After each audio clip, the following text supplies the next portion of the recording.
the flag? When the flag's being used to bring people together, it's a wonderful thing. When it's being used to exclude people or to divide us as a community, it has a negative impact on us. There's a lot of people that have linked it to racism, fascism, which is something I'm not. Who's going to maintain them? Is that something you will do going forward? That's what we have been doing. 70 got taken down last night. They're all going back up tonight. If you have travelled around Shrewsbury recently, you might have noticed there are a lot of flags hanging from lampposts. They're being put up by a group called Raise the Flags Plus, and are especially prevalent in places like Meal Brace and the Reebok Roundabout near the Shire Hall. Its founder has set up a fundraising page to pay for them, saying it's a protest against the government, with some of the money they collect going to good causes. But another group, calling itself Lower the Flags Shrewsbury, says they're intimidating, and that the reason the flags are there is to create division. BBC Radio Shropshire's Mark Elliott has been speaking to John from the group, who asked us not to use his surname. A lot of people in town have been quite upset about all the flags going up, the Union flags and the St George's crosses, and more recently other types of flags. And I suppose we were hoping that the council would at some point deal with it and take the flags down and stop the person who's doing it, but that hasn't happened, and so we decided that we need to, as a community, sort this problem out, and so that's what we've been doing. Who's been upset and why? A lot of people have been upset, wouldn't you say? By having conversations with friends and family and other people that we know, there was a general widespread concern that it was going on. People are worried about going back to a time in the 70s and 80s when the flag was used to intimidate foreign people of Muslims and people of non-white, non-British backgrounds. And we were feeling that those days were maybe past, and now that they seem to be coming back, we're concerned about it, and we don't want to allow that to happen. The people who are putting them up say it's a celebratory thing. It's about bringing people together, not pushing people apart. Why is it that you and people you know have felt that it is something more sinister? Well, I've got a few experiences since we've been taking the flags down, really. So one of the places there's often flags up is the Shire Hall roundabout, and there's also flags up outside the Muslim Centre there, which is just round the corner. And when we took those flags down around the roundabout and outside the Muslim Centre, the people who were putting the flags up went back the next day and reinstated the flags outside the Muslim Centre. They didn't reinstate the flags around the roundabout.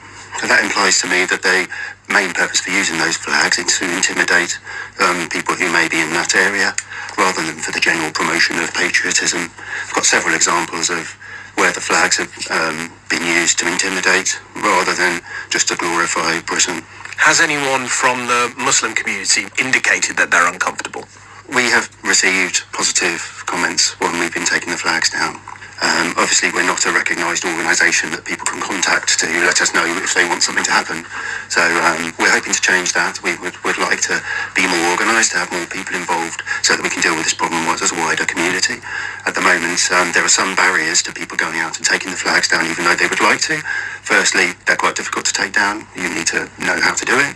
And secondly, people fear violence or intimidation or threats that if they take the flags down, so they don't feel safe to do it.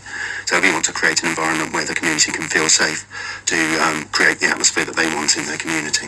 Is there a problem with the flag? The flags can be used to bring people together, and it can be great sort of all coming together under a flag, you're watching the rugby or something.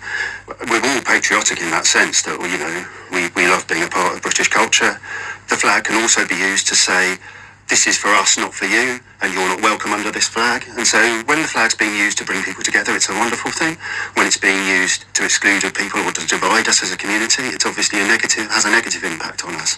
And so the intent is really important. The people who are putting these flags up clearly are doing it to divide our communities, not to bring them together.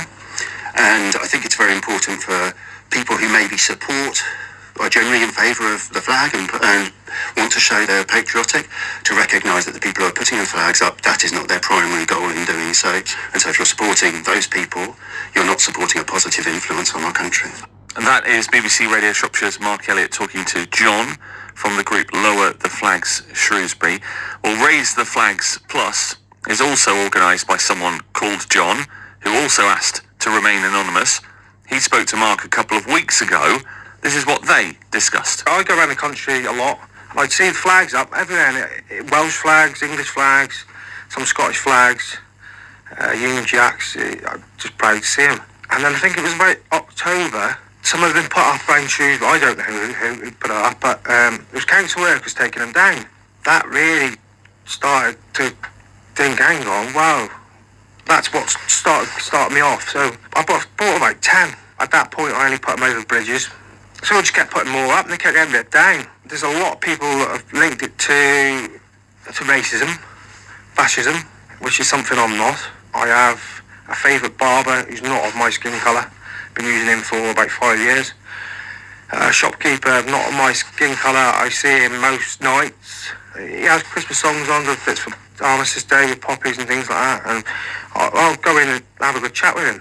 There was 2 or 3 people that said, we want to put something in, and I thought, hang on, they only want to put the 5 in, someone wanted to put 20 quid.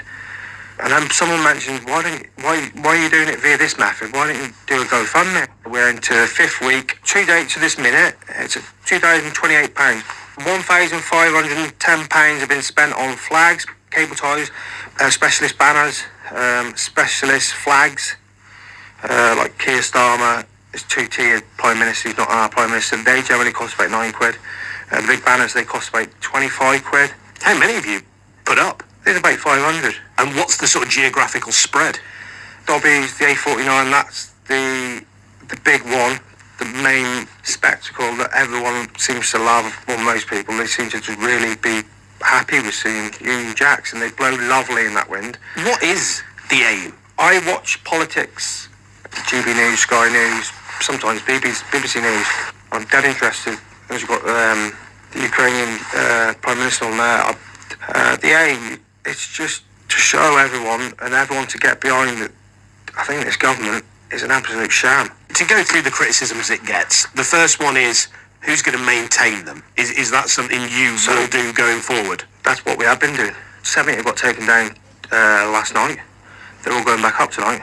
The second big one is, it's a message that's not inclusive. It's a message to people to try and make those who may not have been born here uncomfortable. How do you respond to that? I think it's uncomfortable because of the left bringing up the R word, bringing up the F word, fascism, and then linking it to the flags being put up. Also, there's another bigger organisation that's not us. We're not them, because if you look on GoFundMe, it clearly says it's we're Raise the Flags Shrewsbury Plus, and the plus part is the eight good causes we've done to date, which will go back to the spends. £306 went to Telford, Shrewsbury and Oswestry paediatric units. I spent £306 in Smiths in Telford and divided that quite equally, about £100 each towards each hospital. And because of the racism thing as well, I made sure I went out my way to buy Barbies that weren't your average or what Barbies were when I was a kid. I made sure I went out and got other colours, 50% for boys, 50% for girls, bit for everyone. That is John speaking to BBC Radio Shropshire's Mark Elliott.